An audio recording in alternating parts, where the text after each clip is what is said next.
ರಾಜ್ಯಾದ್ಯಂತ ಸಂಚಲನವನ್ನ ಸೃಷ್ಟಿ ಮಾಡಿದಂತಹ ಧರ್ಮಸ್ಥಳದ ವಿರುದ್ಧ ಷಡ್ಯಂತ್ರ ನಡೆದಂತಹ ವಿಚಾರ ಈಗೇನು ಬಟಾಬಯಲಾಗ್ತಾ ಇದೆ. ಈ ವಿಚಾರಕ್ಕೆ ಸಂಬಂಧಪಟ್ಟಂತೆ ಹೈಕೋರ್ಟ್ಗೆ ರಿಟ್ ಅರ್ಜಿ ಸಲ್ಲಿಕೆಯಾಗಿದೆ. ಈಗ ಎಸ್ಐಟಿ ಚೀಫ್ಗೆ ಉತ್ತರ ನೀಡೋದಕ್ಕೆ ಹೇಳಿದ್ದಾರೆ. ಬೆಂಗಳೂರಿನಲ್ಲಿ ಗೃಹ ಸಚಿವ ಪ್ರಿಯಾಂಕ್ ಖರ್ಗೆ ಕೊಟ್ಟಿರುವಂತಹ ಹೇಳಿಕೆ, ಚಿನ್ನಯ್ಯ ರಿಟ್ ಅರ್ಜಿಯಲ್ಲಿ ಪ್ರಕಾಶ್ ರಾಜ್ ಹೆಸರು ಉಲ್ಲೇಖ ಆಗಿದೆ. ಚಿನ್ನಯ್ಯನನ್ನ ಬಂದು ಅಪ್ಪಿಕೊಳ್ಳೋದಾಗಿ ಹೇಳಿದ್ರಂತೆ ಪ್ರಕಾಶ್ ರಾಜ್. ಯಾವ ವಿಚಾರಕ್ಕೆ? ಹಲವಾರು ಪ್ರಶ್ನೆಗಳಿದೆ. ಹೆಸರು ಪ್ರಸ್ತಾಪ ಆಗಿದ್ರೆ ಕ್ರಿಮಿನಲ್ ಅಂತ ಅಲ್ಲ, ಕೋರ್ಟ್ಗೆ ಎಲ್ಲಾ ಉತ್ತರಗಳನ್ನ ನೀಡಬೇಕು ಅಂತ ಗೃಹ ಸಚಿವ ಪ್ರಿಯಾಂಕ್ ಖರ್ಗೆ ಹೇಳಿಕೆ ಕೊಟ್ಟಿದ್ದಾರೆ. ನೋಡಿ, ಸದ್ಯಕ್ಕೆ ತಿಮ್ರೋಡಿಯಿಂದ ಒಂದು 50 ಲಕ್ಷ ಆಮಿಷ ಅಂತ ಹೇಳಿ ಚಿನ್ನಯ್ಯ, ಜೊತೆಗೆ 200 ಕೋಟಿ ದೊಡ್ಡ ಮಟ್ಟದ ಪ್ಲಾನ್ ನಡೆದಿತ್ತು ಧರ್ಮಸ್ಥಳದ ವಿರುದ್ಧ ಅಂತ ಒಂದಷ್ಟು ಸ್ಟೇಟ್ಮೆಂಟ್ಗಳನ್ನು ಕೊಟ್ಟಿರೋದು.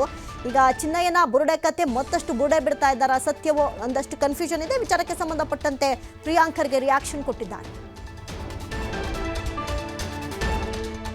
ಇದು ಕೋರ್ಟ್ ಅವರು SITಗೆ ಕೆಲವು ಪ್ರಶ್ನೆಗಳನ್ನು ಕೇಳಿದ್ದಾರೆ.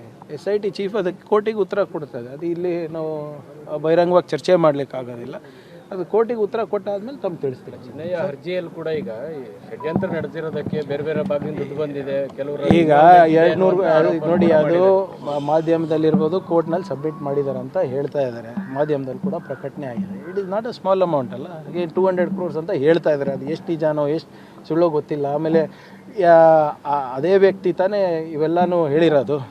ಸೊ ಅವರು ಎಷ್ಟು ಸತ್ಯ ಹೇಳ್ತಾ ಇದ್ದಾರೆ, ಎಷ್ಟು ಸುಳ್ಳು ಹೇಳ್ತಾ ಇದ್ದಾರೆ ಅಂತ ಪರಿಶೀಲನೆ ಮಾಡಬೇಕಾಗತ್ತೆ.